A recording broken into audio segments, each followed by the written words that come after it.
Bonjour, aujourd'hui on va voir une formule incontournable dans l'étude du déterminant, c'est la formule de Binet-Cauchy. On peut voir cette formule dans Histoire hédoniste de groupe et de géométrie, le tome 2 de 2015, le groupe avait de 600 pages.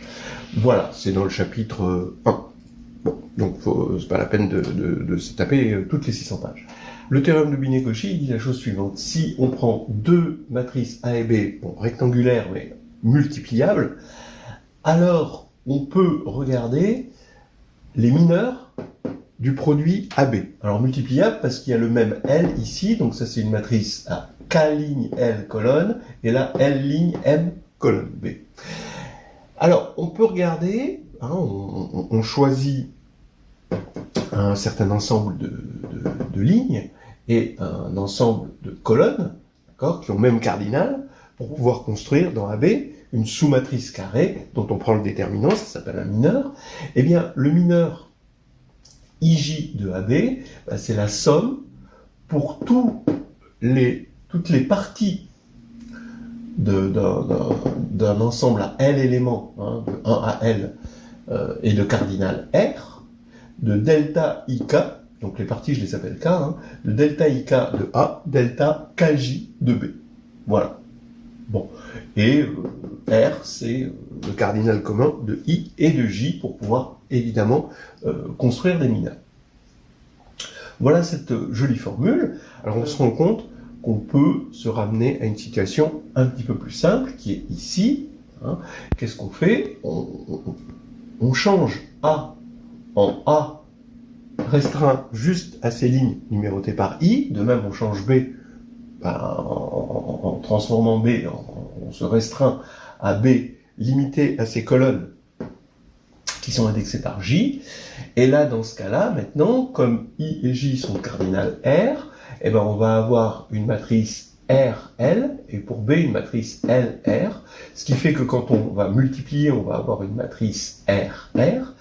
Et là, c'est pas le mineur, on prend carrément le déterminant, ce mineur devient le déterminant, une fois qu'on s'est restreint, I restreint et J correstreint, eh bien, on a le déterminant de AB, et la formule dit que le déterminant de AB, c'est la somme sur toutes les parties de 1L à R éléments, qu'on appelle K, du mineur. Alors, on prend toutes les lignes maintenant, cette fois-ci de A, et les colonnes de A indexées par K, et là on prend les lignes de B indexées par K, et on prend ici toutes les colonnes de B, et on fait le produit des mineurs, et c'est la somme de ça.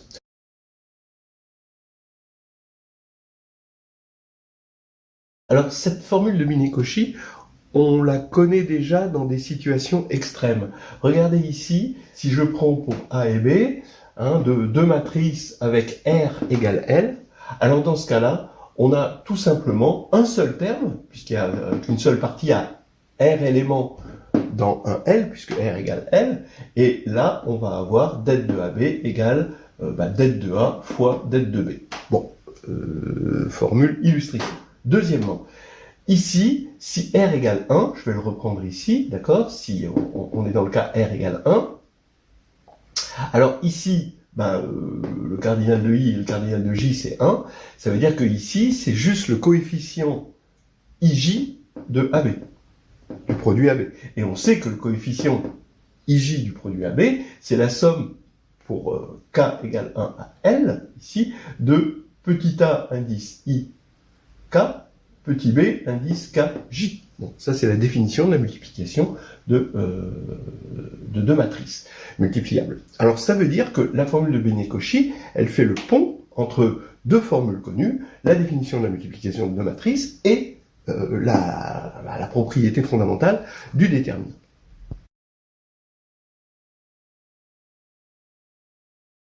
Alors, histoire de se fixer des idées, on prend A, cette matrice-là, donc R est égal à 2, ici, et L est égal à 3, et B, cette matrice-là.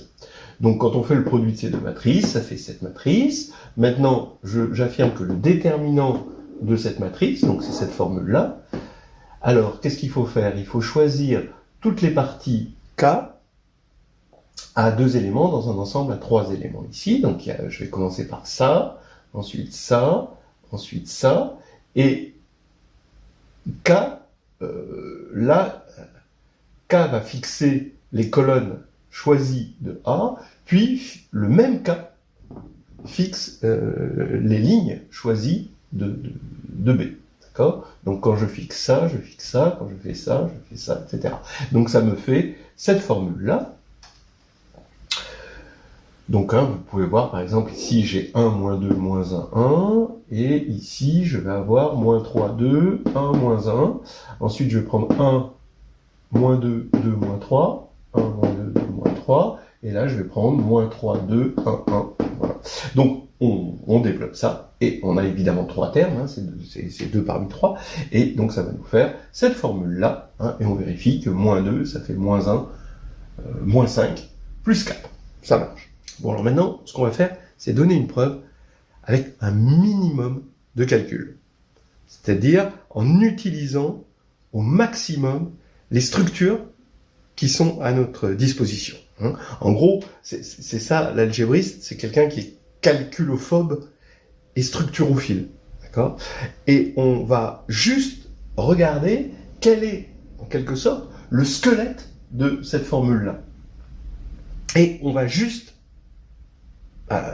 démontrer le squelette, et on va montrer que les structures permettent de ramener cette formule au squelette. Alors je vais commencer par un exemple que tout le monde doit savoir faire en maths au niveau master, c'est-à-dire la preuve du développement du déterminant triangulaire par bloc.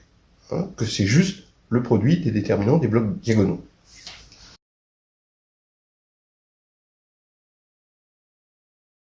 Alors, allons-y, c'est juste pour se mettre en jambe, une petite mise en jambe. Regardez, on va montrer que ce déterminant-là, par bloc, c'est le produit du déterminant de A par le déterminant de B. Alors, où A, c'est une matrice de taille R, carré de taille R, évidemment. Alors, on le fait, alors bien sûr, que ce soit la formule de Minkowski ou cette formule-là, on peut le faire de manière calculatoire en dégainant la grosse formule du déterminant comme somme indexée par des permutations de epsilon de la permutation fois un certain produit de coefficients. Bien, on peut le faire, mais ce qu'il y a, c'est quand on fait ça, on n'en sort pas forcément grandi, alors que la structure permet de mieux comprendre la validité d'une formule. Bien, alors ici, par exemple, qu'est-ce qu'on fait ? Eh bien, on va regarder ça, on va regarder le membre de gauche et le membre de droite comme des fonctions, en quelque sorte en A, mais plus précisément comme des fonctions en les R vecteurs de A, parce que les R vecteurs, colonnes de A. Donc effectivement, on regarde, A est constitué on peut le voir, A en tout cas, comme constitué de R vecteurs colonnes de KR, et donc F, donc c'est le membre de gauche, ici, on fixe B et C, B et C sont des matrices fixées, B une matrice carrée, puis C qui doit adapter ses dimensions à A et B, et on a F qui va de KR croix KR, croix KR, R fois, dans K, d'accord, qui, au R vecteur colonne de A, associe ce déterminant. Et pareil, on fait pour G, même chose, mais cette fois-ci, on associe le produit du déterminant de A par le déterminant de B. Bon, il faut montrer que F est égal à G. Mais, c'est là où je veux parler de structure, c'est qu'on va regarder cette égalité comme une égalité de structure. Alors, commençons par G. G, on le sait, c'est quelque chose qui est proportionnel, puisque B est fixé, c'est proportionnel au déterminant. Bon, alors ça, on le sait, c'est dans la leçon, c'est ce qui doit figurer au tout début d'une leçon sur le déterminant. G est une fonction, une forme, puisque ça va dans le cas, R linéaire alterné. Donc là, il n'y en a pas beaucoup, vous voyez, des comme ça. Et F, si on doit bien regarder F, aussi, elle est R linéaire. Oui, c'est R linéaire, parce que quand on a des combinaisons, on fait des combinaisons linéaires ici, ça donne les mêmes combinaisons linéaires ici, parce qu'on a un 0 là, d'accord ? Et comme ce gros déterminant-là, lui, il est linéaire, en particulier, il est linéaire en ces colonnes-là, parce qu'il est linéaire sur toutes les colonnes. Bon. Donc là, il n'y a pas de souci. On n'a que F et R linéaire. Maintenant, alterné, ben oui, parce que si on a égalité de deux colonnes, alors on a égalité de deux colonnes sur A, alors on a égalité des deux colonnes sur la grande matrice, et donc, par les propriétés du gros déterminant, ça fait 0. Donc, F est aussi une application R linéaire alternée. Ce qui fait que F et G, on le sait, c'est un théorème, sont proportionnels. Alors, proportionnels, il suffit de regarder la constante de proportionnalité, et c'est là où, c'est ce que je vais appeler ici le squelette de la formule. Le squelette de la formule, c'est qu'on a égalité pour A égale l'identité de taille R. Effectivement, si je regarde G de l'identité de taille R, là ça fait 1 fois déterminant de B, donc voilà. Et si je le fais ici, si je mets identité, ça revient à mettre que des 1 ici, d'accord, tac, tac, tac.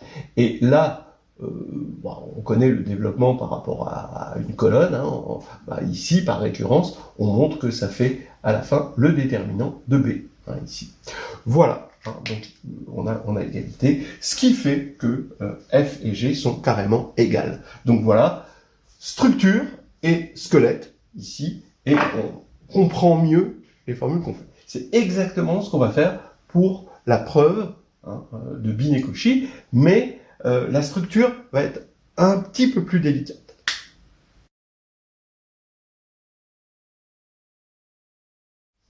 Allons-y sur cette preuve. La preuve du théorème de Binet-Cauchy structuraliste. Bon, alors dans H2G2, on l'a fait avec Jérôme Germoni, de façon calculatoire, et c'est vrai que si c'était à refaire, je le ferais plutôt comme ça.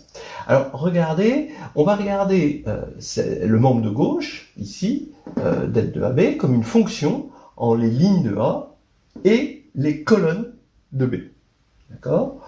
Et pareil pour le membre de droite, comme les fonctions en les lignes de A et les colonnes de B. Alors ici, j'appelle petit b la première fonction, comme Binet, et celle-ci, c'est comme Cauchy, évidemment. Donc c'est des fonctions, regardez, on voit B et C comme des formes, d'accord, de KL, parce que les lignes de A et les colonnes de B sont des éléments de K puissance L, et il y en a R ici, R et R là, d'accord. Donc c'est une fonction de KL croix KL R fois, croix KL croix KL R fois dans K, donc c'est une forme, d'accord. Et on va regarder B et C comme des formes sur cet immense objet. Alors d'abord, est-ce que c'est multilinéaire ? Oui, pourquoi ? Parce que les coefficients IJ de AB, qu'est-ce que c'est ? C'est finalement la ligne I de A fois la colonne, comme ça, de B, qu'on multiplie selon la règle de multiplication d'une ligne et d'une colonne. Bien, alors, donc ce qui fait que, ici, vous voyez bien que c'est linéaire en chaque ligne I de A, et là, c'est linéaire en chaque colonne de B. Donc, on a la multilinéarité. Donc ça, c'est fantastique. Et est-ce que c'est alterné ? Alors, faut pas trop rêver, ça va pas être alterné, mais regardez, on peut quand même tirer quelque chose. C'est alterné en les R premiers vecteurs. Pourquoi ? Parce que si, ça veut dire quoi alterner ? D'abord, alterner, ça veut dire que si on a répétition de deux vecteurs parmi ceux-là, d'accord, alors la fonction est nulle. Oui, si on a répétition de deux vecteurs parmi ceux-là, d'après cette formule-là, encore une fois, on va avoir répétition de deux vecteurs dans AB. En gros, si on a répétition dans deux lignes de A, eh bien, on va avoir répétition sur les deux mêmes lignes correspondantes à AB. Bon, mais dans ce cas-là, le déterminant est nul, parce que le déterminant, lui, c'est alterné. Donc, ça veut dire, finalement, que dès qu'on a répétition de deux vecteurs ici, ligne de A, on a annulation de la fonction. Et même chose pour C, exactement pareil, parce qu'ici, on aura 0 pour tous les termes, donc la somme des zéros, ça va faire 0.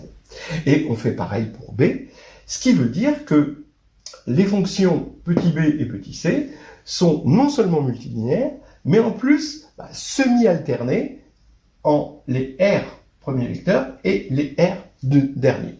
Donc, bon, on n'a pas pu avoir alterné, faut pas rêver, mais on a quand même une belle structure, et on va s'arrêter là sur la structure, parce que maintenant on peut travailler avec une structure et obtenir un squelette assez fin.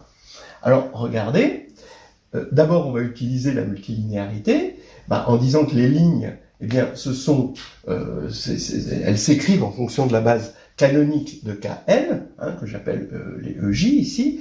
La ligne I de A, c'est une combinaison linéaire des EJ, pour J allant de 1 à N. Et donc, on peut se ramener à, finalement, pour les lignes, à juste R éléments, ici, ces R éléments, on peut les prendre dans la base canonique de KL, et forcément distincts, parce que c'est alterné. Donc, s'il y a une égalité, eh bien, on aura 0 à gauche et on aura 0 à droite. Donc, c'est pas la peine de vérifier. Donc, ici, on va avoir des éléments distincts, d'accord? Et là, pareil, il suffit de vérifier la formule juste pour des éléments distincts, ici, de la base canonique. Alors ici, bien sûr, les mêmes là. Faut vérifier que B est égal à C. C'est vraiment du théorème fondamental de l'algèbre linéaire, qui dit que deux applications linéaires sont égales si et seulement si elles sont égales sur une base. C'est exactement la même chose. Bien. Alors maintenant, je peux aussi non seulement dire qu'ils sont distincts, mais je peux les ordonner. Parce qu'on sait que quand c'est alterné, eh bien, c'est antisymétrique. C'est-à-dire que quand je fais des permutations, comme ceci, entre les JI, eh bien, on multiplie à chaque permutation par -1. Et il va y avoir évidemment les mêmes multiplications par -1, les mêmes permutations ici que ici, et les mêmes permutations ici que ici. Ce qui veut dire que je peux carrément maintenant avoir un squelette beaucoup plus fin encore, c'est-à-dire de regarder juste les éléments distincts, mais aussi ordonnés, comme ceci. Alors ici, c'est ordonné aussi, je ne l'ai pas mis. Voilà. Alors donc, je vais appeler à J. Donc J, c'est un ensemble d'indices comme ça ordonnés. I, c'est un ensemble d'indices ici ordonnés. Donc par exemple, pour J est égal à 2, 3 ici, et I est égal à 1, 3. D'accord? Voilà ce que je vais appeler AJ. D'accord? Donc je regarde les lignes, mais juste pour la base correspondant à 2 et 3, et ici pour la base correspondant à 1 et 3. D'accord? Voilà, donc je définis comme ça AJ et BI, et donc ce que je dis, c'est qu'il suffit, c'est le squelette, il suffit de montrer la formule de Bini-Cauchy pour AJ et BI, pour tout I et J. Ce qui est quand même beaucoup plus simple. Donc il faut montrer que le déterminant de AJBI est égal à cette somme-là, pour la somme pour tous les cas de delta K de AJ, delta K de BI. D'accord? Donc on va regarder, on va faire comme on a fait tout à l'heure, donc pour K ici, ensuite K là, etc. Mais le déterminant de AJBI, vous voyez bien que c'est delta JI, parce que AJBI va être égal à l'identité si J égale I, et va être égal à quelque chose de rang plus petit si J est différent de I. De rang, le cardinal de l'intersection de J et I. Ça, vous le voyez facilement. Ce qui fait que le membre de gauche, c'est delta JI. De la même manière, ici, c'est delta JK, et ici, c'est delta KI. Donc, il suffit de montrer, maintenant, le squelette de la formule de Binet, et c'est ça que je trouve intéressant, c'est que c'est juste cette formule, delta JI égale à la somme pour tous les cas de delta JK fois delta KI. Et ça, c'est évident. Si J est égal à I, eh bien, il n'y aura qu'un seul terme, donc ici, on aura 1, et là, tous les termes seront nuls, sauf pour K égale I égale J. Et si I est différent de J, ici, on aura toujours 1, 0, soit là, parce que K pourra jamais être égal à la fois à J et I, et donc on aura la somme de termes nuls, et donc finalement, c'est 1 égale 1, et 0 égale 0. Voilà. Donc pour conclure, on a obtenu une preuve structurophile calculophobe. Je comprends parfaitement que des gens préfèrent prendre le taureau par les cornes et faire le calcul, et c'est même probablement plus tacite, disons, on écrit les calculs, il n'y a rien à dire, mais là je trouve qu'on comprend mieux. Hein. Voilà, on va s'arrêter là, et on verra une application bientôt, hein, au polynôme caractéristique.